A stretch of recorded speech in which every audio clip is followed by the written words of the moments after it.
Cup দুধ দিয়ে মাত্র 10 মিনিটেই তৈরি ক্যারামেল পুডিংয়ের একটা সহজ রেসিপি আপনাদের সাথে শেয়ার করব।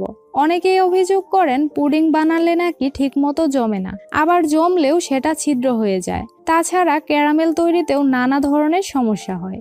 তাই আজকে আমি এ সকল খুঁটিনাটি সব সমস্যার সমাধান এই ভিডিওতে শেয়ার করার চেষ্টা করেছি। আশা করি আপনাদের কাজে আসবে। চলুন তাহলে শুরু করি। পুডিং তৈরির জন্য প্রথমেই আমি ক্যারামেলটা বানিয়ে নিব। তার জন্য হাঁড়িতে দিয়ে দিলাম 1/4 কাপ চিনি। চামচ দিয়ে মাপলে এখানে 4 টেবিল চামচ হবে। এবার আমি চুলাটা মাঝারি আঁচে জ্বালিয়ে অপেক্ষা করব চিনি গলে কিছুটা লালচে হওয়া পর্যন্ত। আর এই সময়ের মধ্যে চিনি নেড়ে দিতে হবে না। যখন দেখবেন চিনি গলে এরকম লালচে কালার হতে শুরু করেছে, তখন নেড়ে মিশিয়ে দিবেন। তাহলে সব দিকের চিনি গলে সমানভাবে কালার হবে। পুডিং তৈরির